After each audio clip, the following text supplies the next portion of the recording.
prepara tu corazón. Esdras capítulo 7, versículo 10. Esdras capítulo 7, versículo 10.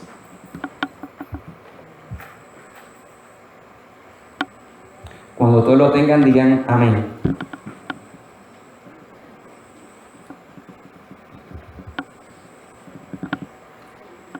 Amén.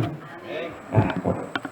Dice así la palabra: porque Esdras había preparado su corazón para inquirir la ley de Jehová y para cumplirla, y para enseñar en Israel sus estatutos y decretos. Lo repito: porque Esdras había preparado, ¿qué había preparado Esdras? Para inquirir en la ley de Jehová y para cumplirla y para enseñar en Israel sus decretos. El libro de Esdras nos relata el retorno del pueblo de Dios a Jerusalén, luego de haber estado cautivo en Babilonia por 70 años, tal y como lo había predicho el profeta Jeremías. En los capítulos 1 al 6 se nos habla de un primer grupo que regresa de Babilonia con Zorobabel y que fue animado a la reconstrucción del templo, siendo alentado por la voz profética de Ageo y de Zacarías. En el capítulo 7 aparece Esdras en escena, casi unos 60 años más tarde, y llega junto con otro grupo de personas.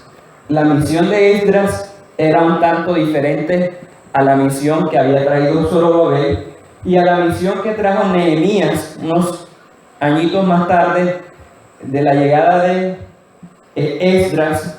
La misión de Nehemías fue reconstruir la muralla. Los primeros versículos del capítulo 7 nos dan una breve presentación de quién era Esdras. Se nos dice y se nos habla en los versículos 1 al 5 del capítulo 7, no los vamos a leer, lo puede leer usted en su casa. Se habla de la genealogía de Esdras y empieza a hablar de dónde venía Esdras. Y nos damos cuenta que Esdras venía de una familia sacerdotal. También dice que Esdras era un escriba, es decir, era un maestro de la ley de Dios. Pero además nos dice en el versículo 6 que Esdras era muy bueno en lo que hacía. Dice el versículo 6 en la primera parte que Esdras era diligente en la ley de Moisés. Pero hay un dato aún más interesante, y el texto lo relata al repetirlo en 2 ocasiones en este capítulo. Si usted lee la segunda parte del versículo 6 y la segunda parte del versículo 9, se dará cuenta cuál es el dato que nos ofrece acerca de Esdras. Dice la segunda parte del versículo 6, y le concedió el rey todo lo que pidió. ¿Por qué? Porque la mano de Jehová, su Dios, estaba sobre Esdras. Y la segunda parte del versículo 9 dice, porque el día primero del primer mes fue el principio de la partida de Babilonia, y el primero del mes quinto llegó a Jerusalén, estando con él, ¿qué? La buena mano de Dios. Vea qué dato tan interesante. La buena mano del Señor estaba sobre Esdras. ¿Cuántos de nosotros queremos que la buena mano del Señor esté con nosotros y sobre nosotros? Amén. Bien, entonces usted sabe cuál fue la razón por la cual la buena mano del Señor estaba sobre Esdras. ¿Usted sabe cuál es la razón? Bien, el versículo 10 nos lo va a decir y lo va a encadenar con un porqué. ¿Sí lo ve? ¿Sí ve el porqué? Versículo 10 termina diciendo, versículo 9 termina diciendo, estando con él la buena mano de Dios, porque Esdras había preparado su corazón. Amén. Si usted quiere que la buena mano del Señor esté sobre usted, ¿qué debe hacer? Preparar el corazón. ¿Y para qué preparó el corazón Esdras? Para estudiar la ley, para cumplirla y para enseñarla. Y aquí vale la pena anotar que para nuestro entendimiento, la palabra corazón es el centro de las emociones, ¿cierto? A veces le dice a alguien, te quiero con todo mi corazón. Y para nuestro entendimiento occidental, la palabra corazón es el centro de las emociones. Pero para los hebreos, corazón es el centro de la voluntad. Es el proyecto vital de alguien. Corazón significa la totalidad de una persona. Es decir, Esdras había hecho de estas tres cosas el propósito final de su vida. Aprenderemos hoy que para que la iglesia pueda experimentar la buena mano del Señor, debe preparar su corazón. Amén. Y para ello vamos a seguir las tres E de Esdras. ¿Cuáles son las tres E? Estudiar, diga conmigo, estudiar, ejecutar y enseñar la palabra de Dios. ¿Cuáles son las tres E de Esdras? Estudiar, ejecutar y enseñar la palabra de Dios. Miremos en detalle cada uno de estos aspectos.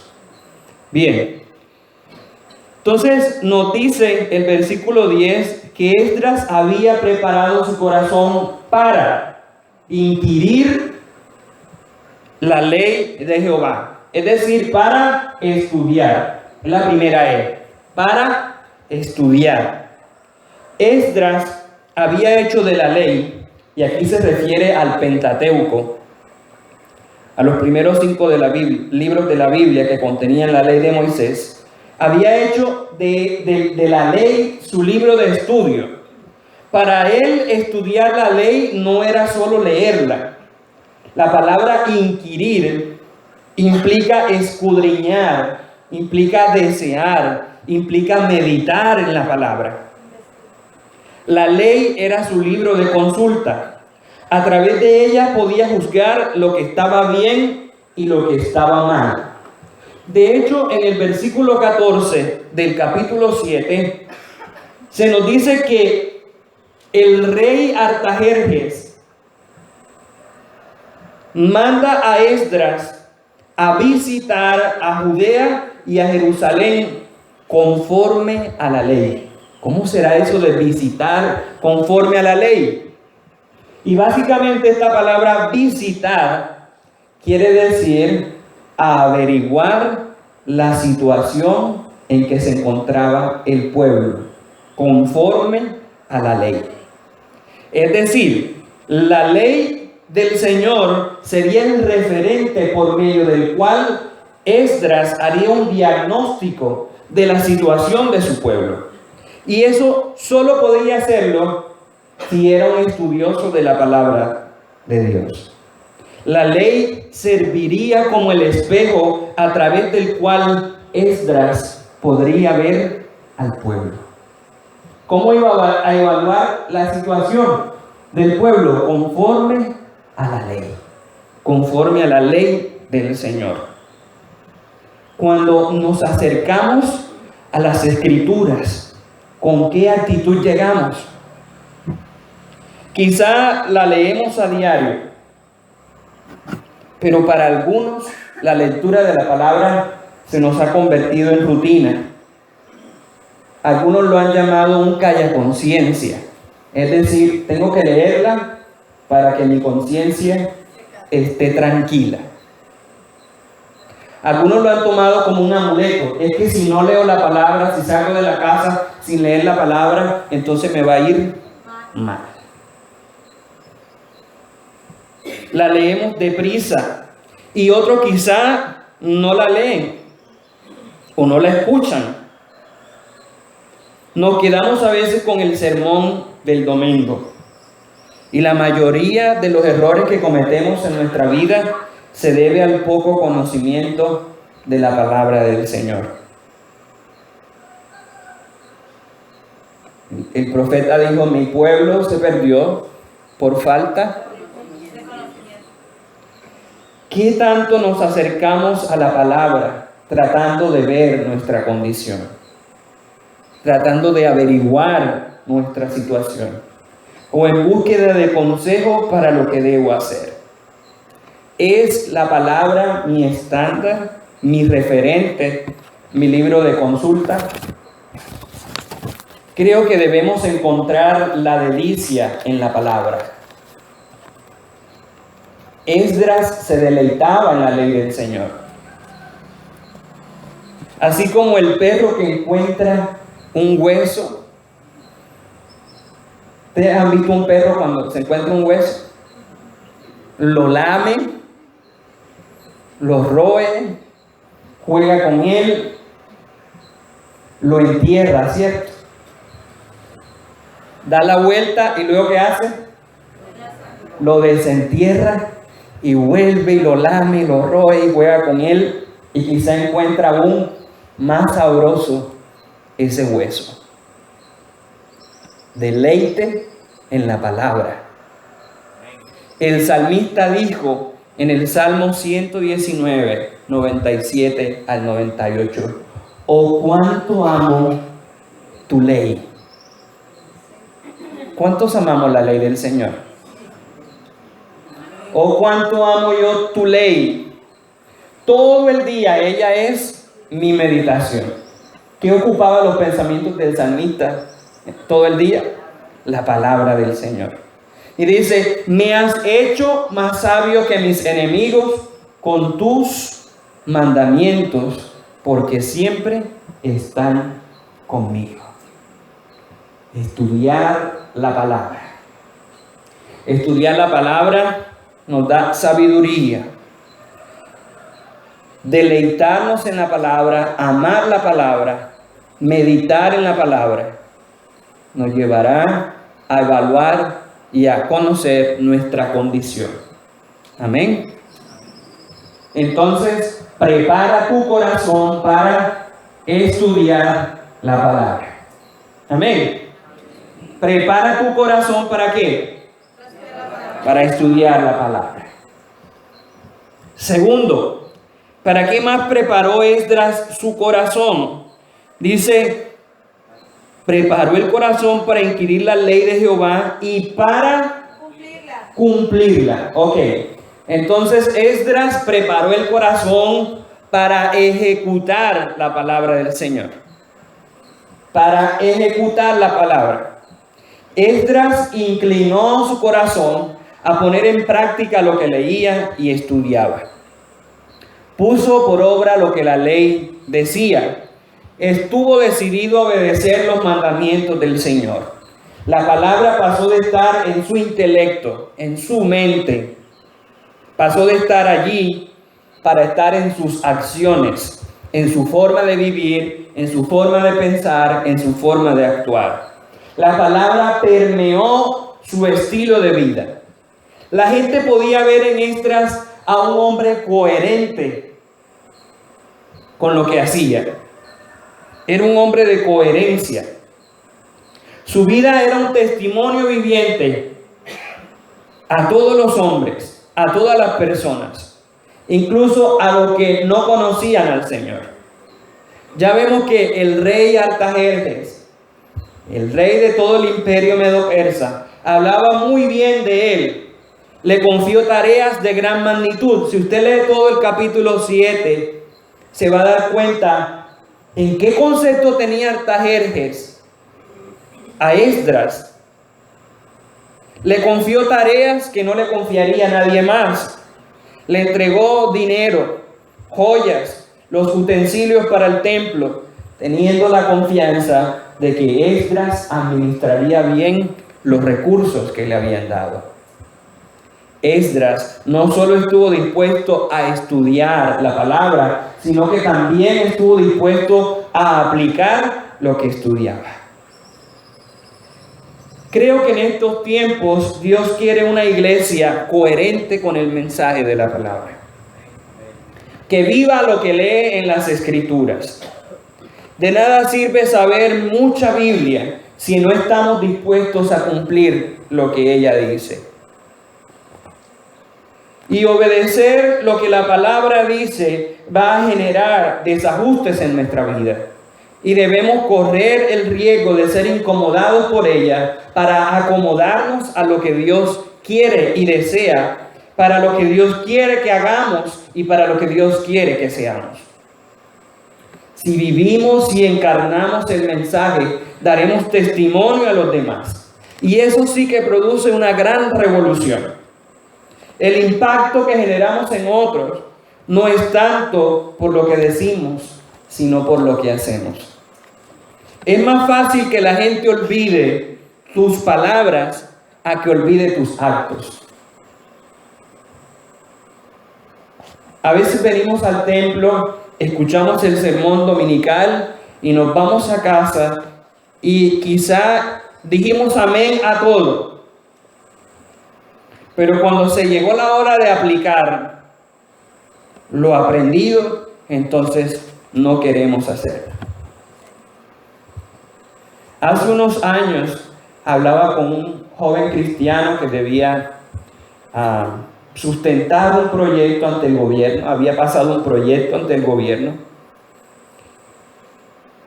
Pero para que los recursos económicos le alcanzaran y para poder repartir coimas a aquellos que le habían servido de intermediarios en el proyecto, debía inflar presupuestos, debía inflar valores. Cuando él me comentó la situación, le dije, hermano, eso es corrupción. Eso es corrupción. La Biblia nos invita a no seguir la corriente de este mundo.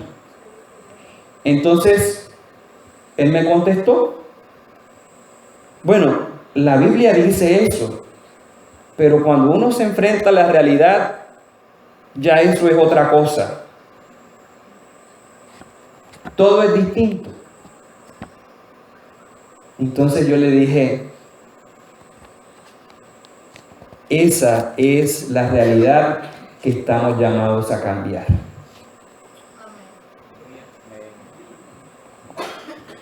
Recordemos la parábola en que Jesús habló del hombre necio, ¿verdad? Que era semejante a uno que construye su casa sobre la arena. Esa persona necia es la persona que oye la palabra, pero que no la pone en práctica.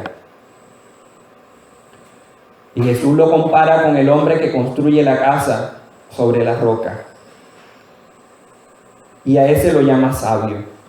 Le dice, el sabio escucha y el sabio hace. Esdras calificaba como sabio. Si usted quiere calificar como sabio, entonces comprométase y proponga su corazón para ejecutar la palabra, para cumplir la palabra, para obedecer la palabra. Esdras estudiaba la palabra y el primer auditorio de su corazón, de su predicación, era su corazón. Era su propio corazón. No salía a decir, esto le cae a fulano o esto le cae a sultano, sino que hizo de la palabra su vida misma. Iglesia, vive la palabra, cumple la palabra, obedece la palabra, ejecuta la palabra. Amén. Bien, entonces Esdras preparó su corazón para estudiar. Esdras preparó su corazón para ejecutar. Y por último, Esdras preparó su corazón para enseñar. para enseñar. Finalmente vemos que Esdras no solo estudiaba y ponía en práctica la ley, sino que también la enseñaba. Esdras estaba en condiciones de enseñar porque ya había estudiado y ya había cumplido lo que enseñaba. Lo había aplicado en su vida diaria. Uno no puede hablar de lo que no sabe. Amén. Porque puede terminar haciendo el oso, ¿verdad? Hablando uno de lo que no sabe. Puede quedar mal. Pero tampoco el hecho de saber es garantía para poder enseñar. Entonces, estas dos primeras cosas son requisitos para enseñar, ¿verdad? Haber leído, estudiado la palabra y haberla vivido, haberla ejecutado, haberla practicado. Mateo 23, del 2 al 3, nos habla de los escribas, pero estos no eran escribas como Esdras, porque ellos enseñaban, pero no cumplían las escrituras. Y Jesús, hablando con los discípulos y hablando con la gente, les dijo: hagan lo que ellos dicen que hagan, pero no sigan su ejemplo. Era una enseñanza de meras palabras. Y la validez de una enseñanza está en el ejemplo que usted pueda dar. Amén. En Marcos capítulo 1, del versículo 21 al 22, nos habla de la forma en que Jesús enseñaba. Dice así los versículos 21 y 22 de Marcos 1. Entraron en Capernaum y enseguida, en el día de reposo, entrando Jesús en la sinagoga, comenzó a enseñar. Y se admiraban de su enseñanza, porque les enseñaba como quien tiene autoridad y no como los escribas. ¿De qué se admiraban? De la enseñanza de Jesús, porque lo hacía con autoridad y no como los escribas. Entonces, ¿de dónde venía esa autoridad? Su autoridad no estaba solo en saber, su autoridad no estaba solo en saber compartir el mensaje, sino en vivir lo que enseñaba. Cuando Jesús predicó, siempre dio ejemplo y trató de hacerlo de una manera práctica. Siempre lo hizo. Algunas veces nosotros hemos oído o hemos dicho la frase: predica, pero no aplica. ¿Cierto? ¿Cuántos la han oído? Y la hemos dicho, ¿verdad? Y quizá no la han dicho a nosotros. Es que tú predicas, pero no aplicas. Esdras era un hombre que aplicaba y por eso predicaba. Amén. Quizá habrá muchos diciendo hoy: eso es para los predicadores apenas. Esa última parte no me corresponde a mí. Y resulta que yo les tengo la buena noticia de que es para todos los que estamos aquí. Amén. Quizá habrá muchos diciendo: yo no sé predicar. Y hasta razón tendrán, ¿no? Yo no sabía, o bueno, yo no sé. No sé de a mucho. Estamos en el proceso de aprender. Pero quiero decirles, hermanos, que para enseñar no necesitamos un púlpito. ¿Cuántos lo creen? Amén. Para enseñar no necesitamos una tarima. A diario se nos presentan oportunidades de enseñanza que debemos aprovechar. En la casa, con los hijos, ¿verdad? Que el Señor allá en el libro de la ley le decía al pueblo que mientras anduviera en el camino, al acostarse, al levantarse en la casa, debían enseñarle la palabra a sus hijos. Entre padres, entre esposos, con el vecino, con el compañero de trabajo, con los compañeros de clase. Hagamos de cada situación un espacio propicio para enseñar. A veces no será necesario hablar. Enseñar tiene que ver con discipular. Amén. ¿Y cómo hacemos discípulos? ¿Cómo fue que Jesús hizo discípulos? Libro número 1, lección número 1, complete, escriba. Lo hizo así. ¿Cómo hizo Jesús discípulos?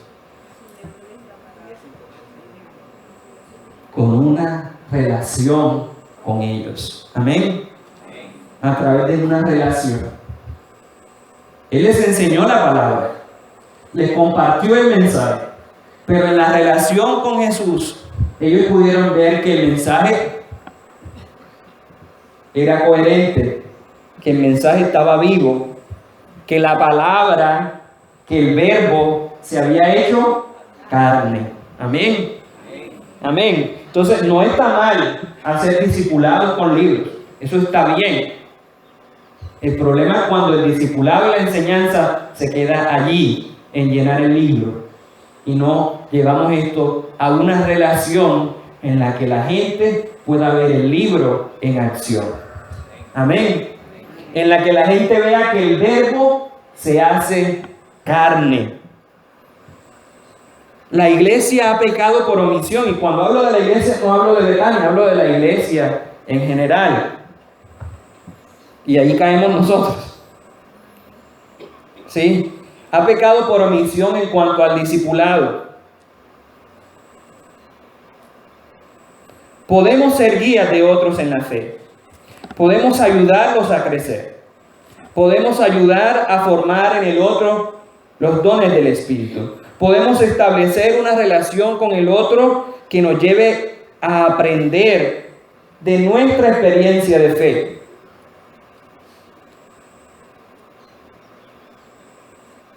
Pero es que a veces decimos, no es nave pájaro, sino es nido.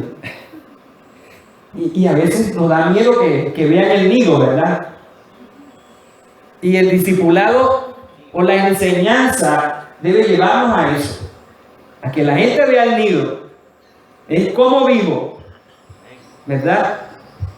Esdras estudiaba, aplicaba y por eso enseñaba. Y por eso enseñaba. Necesitamos enseñar.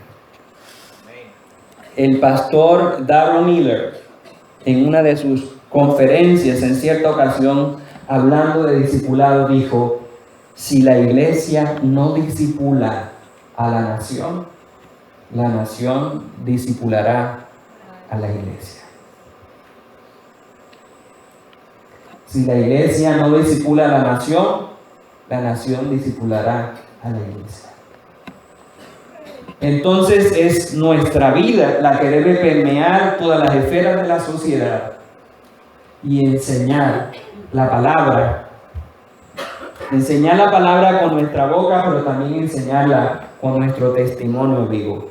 Amén. Esdras tenía el firme propósito, dice la versión Dios habla hoy. Y Esdras tenía el firme propósito de estudiar la ley, de cumplir la ley y de enseñarla al pueblo. Creo que en este inicio de año donde estamos haciendo propósitos, ¿verdad?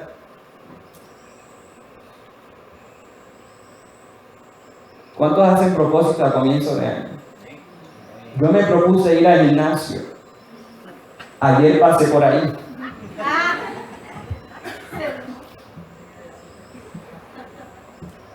¿Cuántos hacemos propósitos? Tenemos el propósito, ¿verdad? Esdras hizo un propósito que no fue solo de un año, fue el propósito de su vida.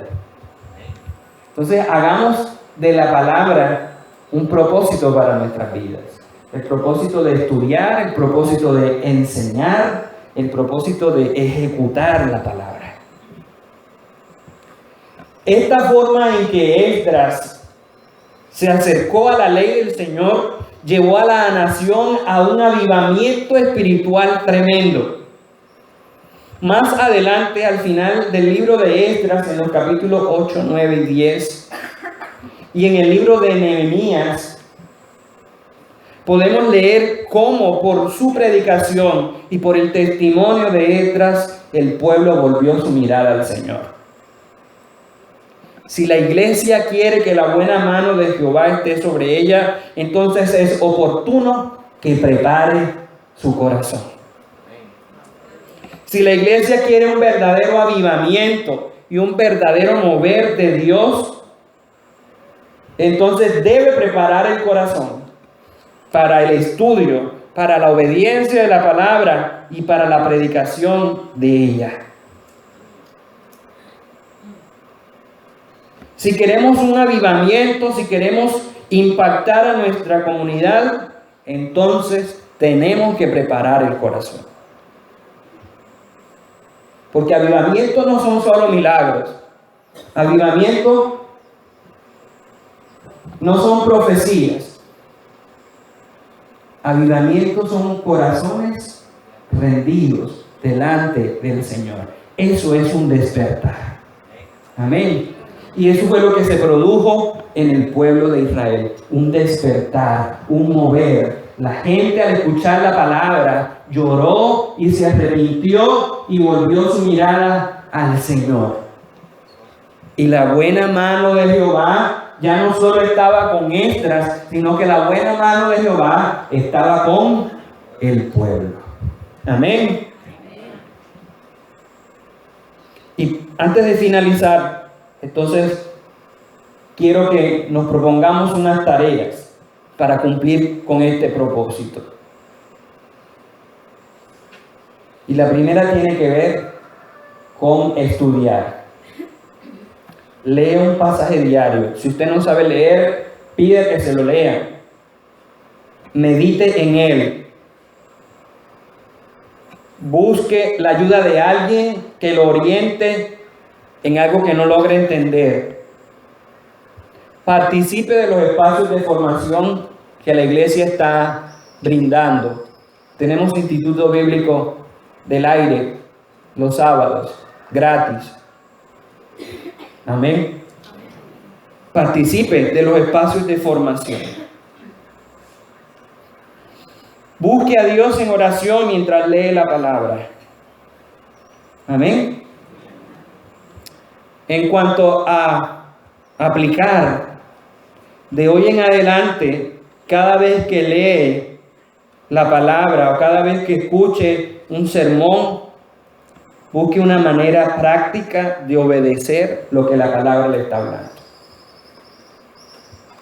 ¿Qué manera práctica? ¿Cómo puedo yo llevar esto a mi vida? Si la palabra nos reta a perdonar, entonces cuando llegue a la casa, vaya y perdone lo que tenga que perdonar. Amén. Si la palabra nos habla del manejo de la ira, nos habla del manejo del enojo, entonces ¿qué debemos hacer? Cultivar la paciencia en nuestros corazones a través de la relación y la obediencia con el Señor.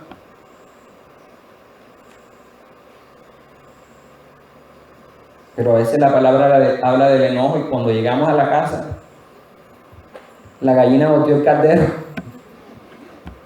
y cogemos rabia solitos.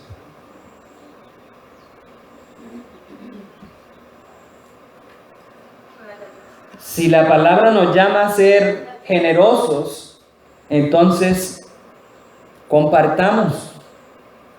Entonces demos de lo que tenemos. Y la última tarea tiene que ver con enseñar. Enseña a otro lo que aprende de las Escrituras. Amén. Siendo muy niño, Perdonen que ponga este ejemplo. Tenía 8 años y cada domingo yo recibía una lección aquí en la iglesia. Y al sábado siguiente yo reunía a todos los niños de mi cuadra y les enseñaba lo que me habían enseñado en la iglesia. Tomaba las copias del libro de la escuela dominical de mi merienda y les enseñaba a los niños de la cuadra. Creo que podemos hacer eso, ¿no? Con el hermano que no vino al templo ese domingo porque estaba enfermo. Con los hijos, con la familia. Podemos hacerlo. Pero recuerde que su mensaje solo tendrá credibilidad si lo vive. Si no lo vive, no le van a creer. Si usted le va a hablar a su esposa del amor de Dios, pero la grita, o si es al revés, ¿verdad? La esposa gritando al esposo. Si usted le va a hablar a sus amigos o a sus padres de que hay que obedecer al Señor, pero usted no quiere lavar los platos,